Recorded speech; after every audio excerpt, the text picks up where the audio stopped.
donde se concluye y da fin a la estupenda batalla que el gallardo vizcaíno y el valiente manchego tuvieron, dejamos en la primera parte de esta historia al valeroso vizcaíno y al famoso Don Quijote con las espadas altas y desnudas, en guisa de descargar dos furibundos pendientes, tales que si en lleno se acertaban, por lo menos se dividirían y defenderían de arriba abajo, y abrirían como una granada. Y en aquel punto tan dudoso paró y quedó destroncada tan sabrosa historia, sin que se nos diese noticia a su autor, donde se podía hallar lo que da a ella faltaba.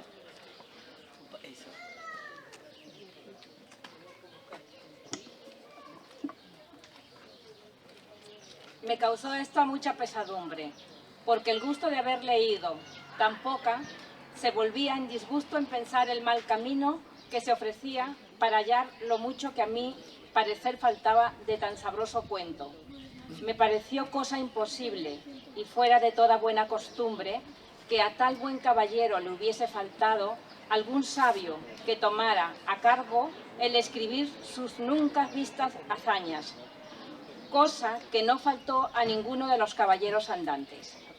De los que dicen las gentes que van a sus aventuras, porque cada uno de ellos tenía uno o dos sabios como de molde, que no solamente escribían sus hechos, sino que pintaban sus más mínimos pensamientos y niñerías, por más escondidas que fuesen, y no había de ser tan desdichado, tan buen caballero, que le faltase a él lo que sobró a Platir y a otros semejantes.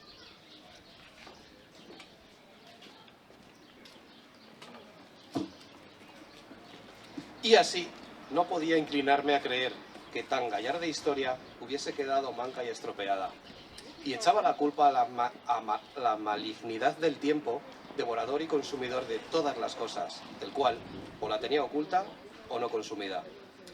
Por otra parte, me parecía que, pues entre sus libros, se habían hallado tan modernos como Desengaño de celos y Ninfas y Pastores de Henares, que también su historia debía de ser moderna y que, ya que no estuviese escrita, entraría en la memoria de la gente de su aldea y de las de a ella circunvencinas.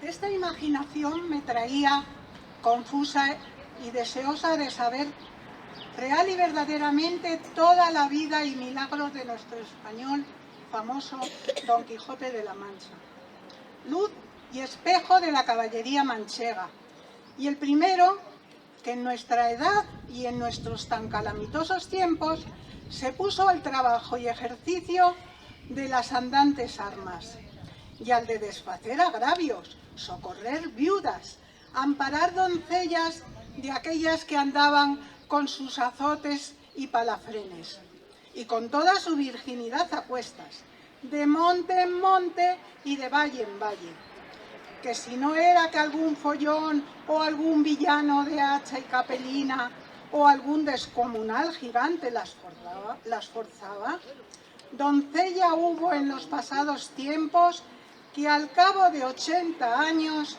que en todos ellos no durmió un día debajo de tejado, y se fue tan entera a la sepultura como la madre que la había parido.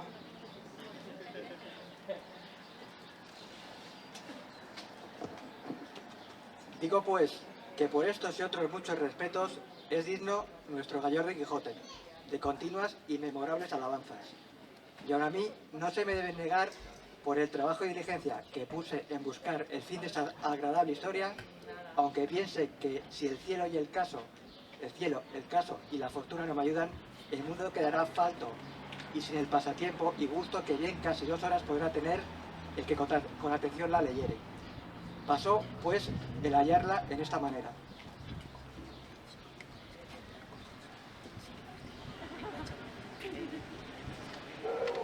Estando yo un día en Alcaná de Toledo, llegó un muchacho a vender unos cartapacios y papeles viejos a un sedero. Y como yo soy aficionado a leer, aunque sean los papeles rotos de las calles, llevado de esta mi natural inclinación, tomé un cartapacio de los que el muchacho vendía y le di, con caracteres que conocí, ser arábigos. Y puesto que, aunque los conocía, no los sabía leer, anduve mirando si parecía por allí algún morisco aljamiado que los leyese. Y no fui muy dificultoso hallar intérprete semejante, pues, aunque le buscara de otra mejor y más antigua lengua, le hallara. En fin, la suerte me deparó uno, que diciéndole mi deseo y poniéndole el libro en las manos, la abrió por medio y, leyendo un poco en él, se comenzó a reír.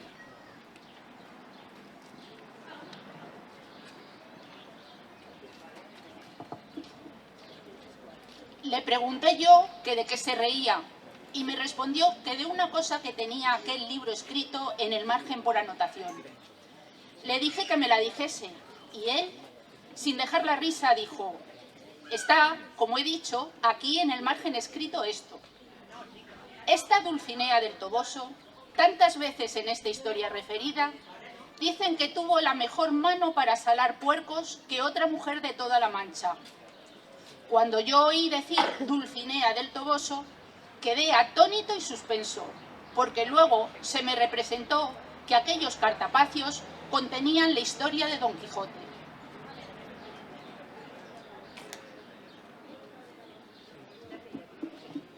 Con esta imaginación le di priesa que leyese el principio y haciéndolo así, volviendo de improviso el arábigo en castellano, dijo que decía: Historia de Don Quijote de la Mancha, escrita por Cide Hamed Benengeli, historiador arábigo. Mucha discreción fue menester para disimular el contento que recibí cuando llegó a mis oídos el título del libro.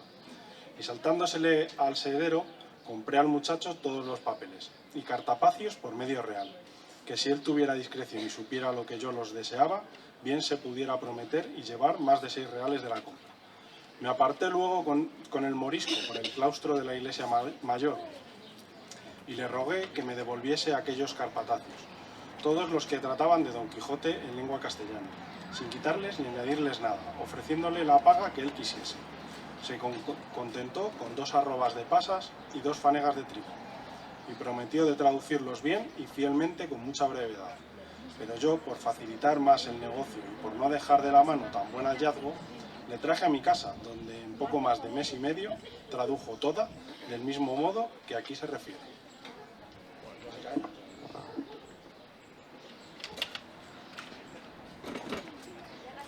No.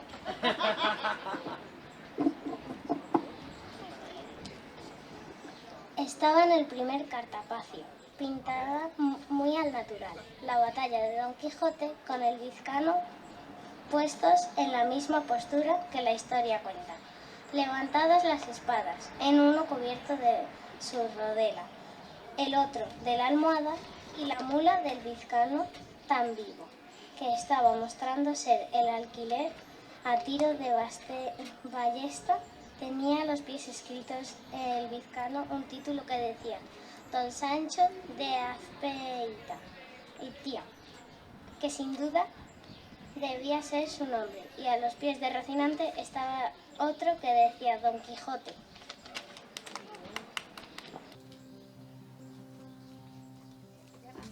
Sí. ¿Ya?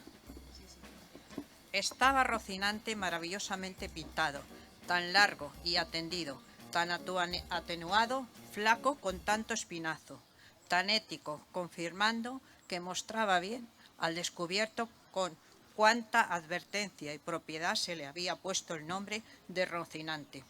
Junto a él estaba Sancho Panza, que tenía el cabestro a su asno, a los pies del cual estaba otro rótulo, que decía Sancho Zancas, y debía de ser que tenía lo que mostraba la pintura, la barriga grande, el talle corto, las zancas largas, y por esto le debió de poner el nombre de Panza y de Zancas, que con estos 2 sobrenombres se le llamaba algunas veces la historia.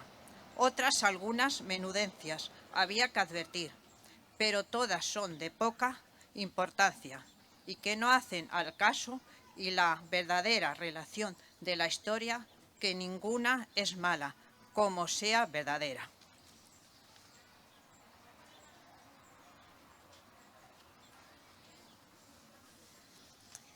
Si a esta se le puede poner alguna objeción cerca de su verdad, no podrá ser otra sino haber sido su autor arábigo, siendo muy propio de los de aquella nación ser mentirosos, aunque por ser tan nuestros enemigos, antes se puede entender haber quedado falto en ella que demasiado. Y así me parece a mí, pues cuando pudiera y debiera extender la pluma en las alabanzas de tan buen caballero, parece que de industria las pasa en silencio.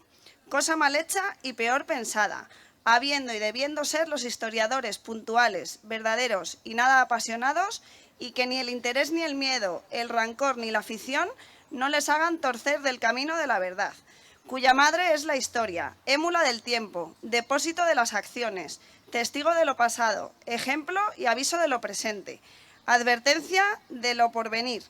En esta sé que se hallará todo lo que se acertare a desear en la más apacible. Y si algo bueno en ella faltare, para mí tengo que fue por culpa del galgo de su autor, antes que por falta del sujeto.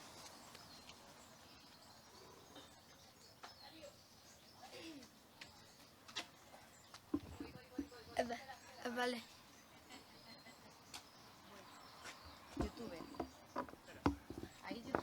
Sí.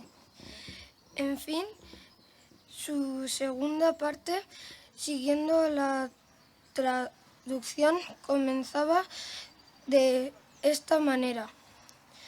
Puestas y levantadas en alto las cortadoras espadas de los dos valerosos y enojados combatientes, no parecía sino que estaban amenazando al cielo, a la tierra y al abismo.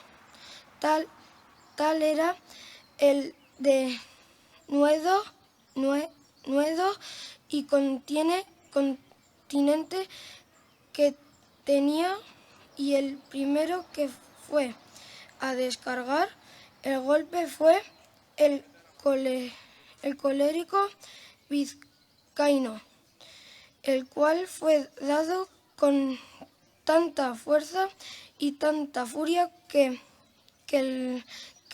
a no volverse la espada en el camino, aquel solo golpe fuera bastante para dar fin a su rigurosa contienda y a todas las aventuras de nuestro caballero. Más la buena suerte que para mayores cosas le tenían guardado, torció la espada de su contrario, de modo que aunque le acertó en el hombro izquierdo, no le hizo otro daño que desarmarle todo aquel lado, llevándole de camino gran parte de la celada con la mitad de la oreja, que todo ello con espantosa ruina vino al suelo, dejándole muy maltrecho.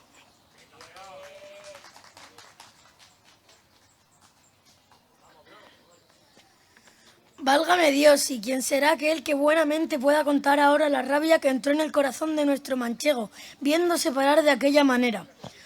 No se diga más, sino que fue de manera que se alzó de nuevo en los estribos y, apretando de lleno sobre la almohada y sobre la cabeza, que, sin ser parte de tan buena defensa, como si cayera sobre él una montaña, comenzó a echar sangre por las narices y por la boca y por los oídos, y a dar muestras de caer de la mula abajo, donde cayera sin duda, si no se abrazara con el cuello, pero con todo eso sacó los pies de los estribos y luego soltó los brazos, y la mula, espantada del terrible golpe, dio a correr por el campo, y a pocos corcovos dio con su dueño en tierra.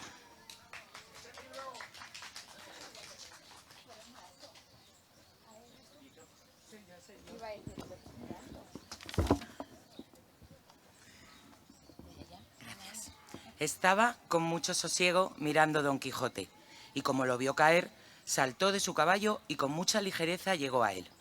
Y poniéndole la punta de la espada en los ojos, le dijo que se rindiese, si no, que le cortaría la cabeza. Estaba el vizcaíno tan turbado que no podía responder palabra, y él lo pasara mal, según estaba ciego Don Quijote. Si las señoras del coche, que hasta entonces con gran desmayo habían mirado la pendencia, no fueran a donde estaba y le pidieran con mucho encarecimiento les hiciese tan gran merced y favor de perdonar la vida a aquel su escudero. A lo cual Don Quijote respondió con mucho entono y gravedad: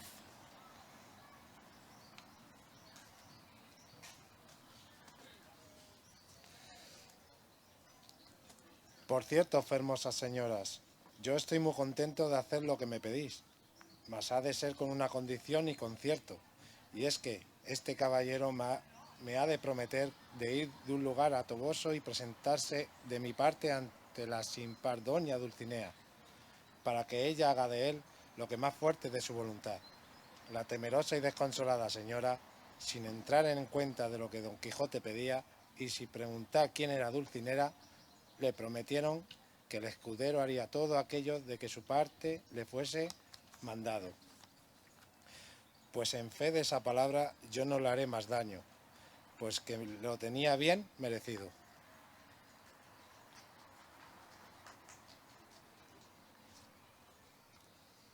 Ya en este tiempo se había levantado Sancho Panza, algo maltratado de los mozos de los frailes, y había estado atento a la batalla de su señor Don Quijote, y rogaba a Dios en su corazón fuese servido de darle victoria y que en ella ganase alguna ínsula de donde le hiciese gobernador, como se lo había prometido. Viendo, pues ya acababa la pendencia y que su amo volvía a subir sobre Rocinante, llegó a tenerle el estribo, y antes de que subiese se hincó de rodillas delante de él, y cogiéndole de la mano se la besó y le dijo: «Sea vuestra merced servido, señor Don Quijote mío, de darme el gobierno de la ínsula que en esta rigurosa pendencia se ha ganado, que, por grande que sea, yo me siento con fuerzas de saberla gobernar tal y tan bien como otro que haya gobernado ínsulas en el mundo».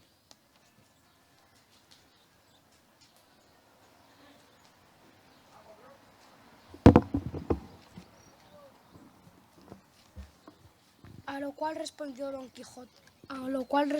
Quijote: advertir, hermano Sancho, que esta aventura y las a estas semejantes no son aventuras de ínsulas, sino de encrucijadas, en las cuales no se gana otra cosa que sacar toda la cabeza o una oreja menos. Tened paciencia, que aventuras se ofrecerán donde no solamente os puede hacer gobernador, sino más adelante. Se lo agradeció mucho a Sancho, y besándole otra vez la mano y la falda de la lordía, le ayudó de subir sobre Rocinante. Y él subió sobre su asno y comenzó a seguir a su señor, que ha pasado tirado sin despedirse ni hablar más con las del coche. Se entró por un bosque que allí junto estaba.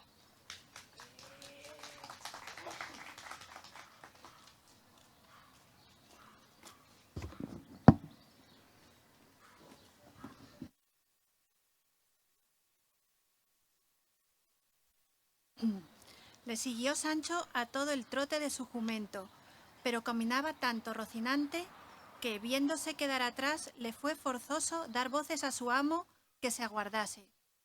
Y lo hizo Don Quijote, teniendo las riendas a Rocinante, hasta que llegase su cansado escudero, el cual, en llegando, le dijo: «Paréceme, señor, que sería acertado irnos a retraer a alguna iglesia que, según quedó maltrecho aquel con quien combatiste, no será mucho que den la noticia del caso a la Santa Hermandad y nos prendan. Y a fe que si lo hacen, que primero que salgamos de la cárcel, que nos ha de sudar el hopo».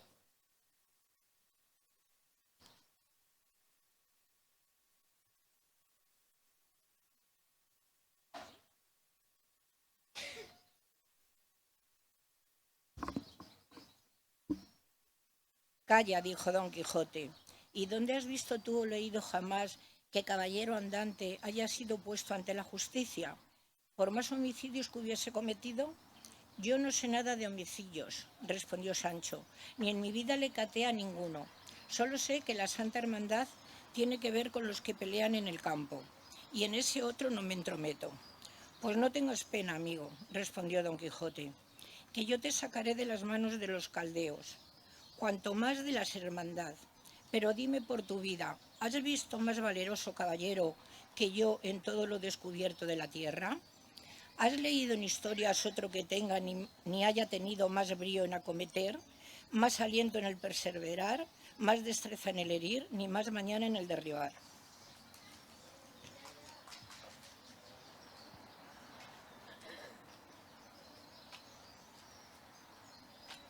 La verdad sea, respondió Sancho, que yo no he leído ninguna historia jamás, porque ni sé leer ni escribir.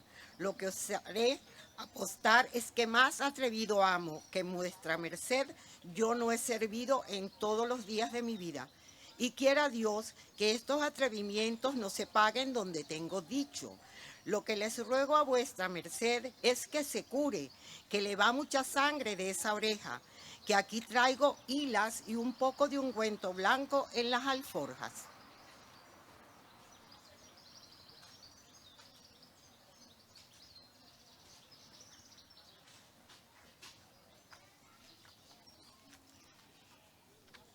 Todo eso fuera bien excusado, respondió Don Quijote, si se me recordara de hacer una redoma de bálsamo de fierabrás, que con solo una gota se ahorrarán tiempo y medicina. ¿Qué redoma y qué bálsamo es ese?, dijo Sancho Panza. Es un bálsamo, respondió Don Quijote, de quien tengo la receta de la memoria, con el cual no hay que tener temor a la muerte, ni hay que pensar morir de ferida alguna. Y así, cuando yo le haga y te le dé, no tienes más que hacer, sino que cuando vieres que en alguna batalla me ha partido por medio del cuerpo, como muchas veces suele acontecer, bonitamente la parte del cuerpo que hubiere caído en el suelo, y con mucha sutileza, antes de que la sangre se hiele, la pondrá sobre la otra mitad que quedare en la silla. Luego me darás a beber solo 2 tragos del bálsamo que he dicho, y me verás estar más sano que una manzana.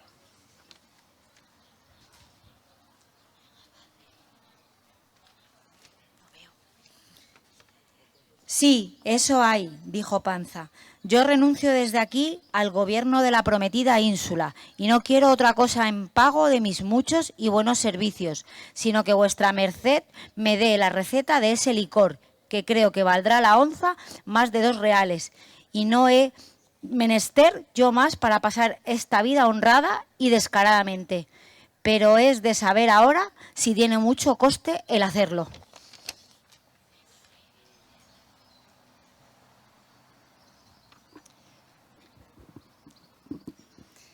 Con menos de 3 reales se pueden hacer 3 azumbres, respondió Don Quijote.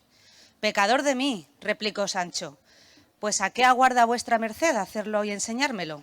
Calla, amigo, respondió Don Quijote, que mayores secretos pienso enseñarte, y mayores mercedes hacerte, y por ahora, curémonos, que la oreja me duele más de lo que yo quisiera.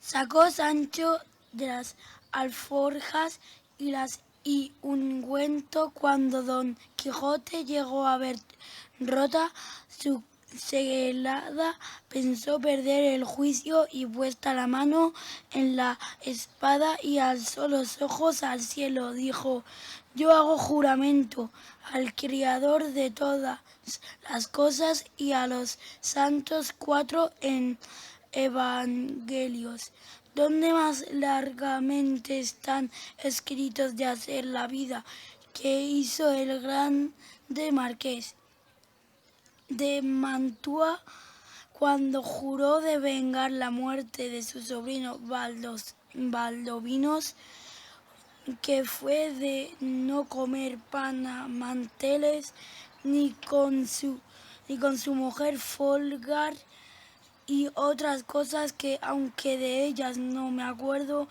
las doy aquí por expresadas hasta tomar entera venganza del que tal desaguisado me fizo.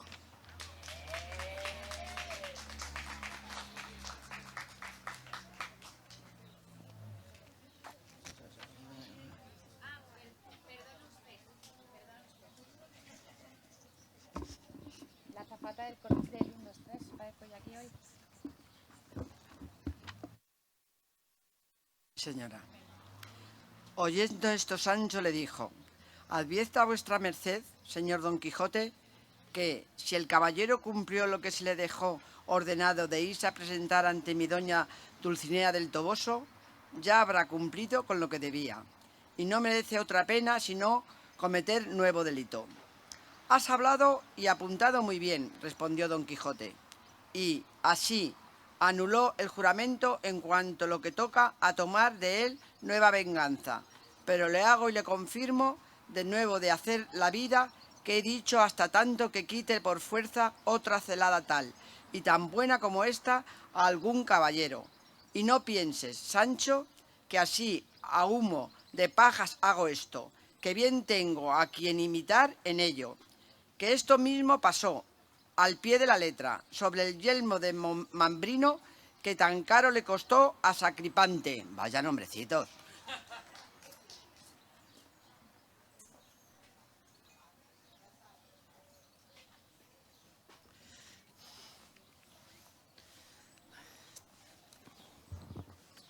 Vamos a ver. Al diablo vuestra merced tales juramentos, señor mío, replicó Sancho, que son muy en daño de la salud y muy en perjuicio de la conciencia. Si no, dígame ahora, si acaso en muchos días no topamos hombres armados con celada, ¿qué tenemos que hacer? ¿Cumplir el juramento a desecho de tantos inconvenientes e inconvenientes? ¿Cómo será el dormir vestido y el no dormir en poblado? Y otras 1000 penitencias que contenía el juramento de aquel loco viejo del marqués de Mantua. ¿Que vuestra merced quiere revalidar ahora? Mire, vuestra merced, bien que por todos estos caminos no andan hombres armados, sino arrieros y carreteros, que son solo, no traen celadas, sino quizá no las han oído nombrar en todos los días de su vida.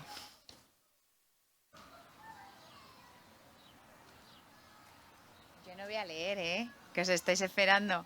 Muchísimas gracias a todos por participar. La verdad que ha sido maravilloso que participéis en la lectura del Quijote. Esto no queda aquí. Ahora viene Lucía Chacón a presentar su libro con el Club de Costura y está Juan Arcones firmando en la caseta de firmas del Ayuntamiento. Así que no os vayáis, que continuamos la charla coloquia y muchísimas actividades. Así que muchísimas gracias por participar, muchísimas gracias a la Escuela de Adultos, que siempre, y bueno, la representación del Centro Joven, que siempre estáis participando, y muchísimas gracias a todos.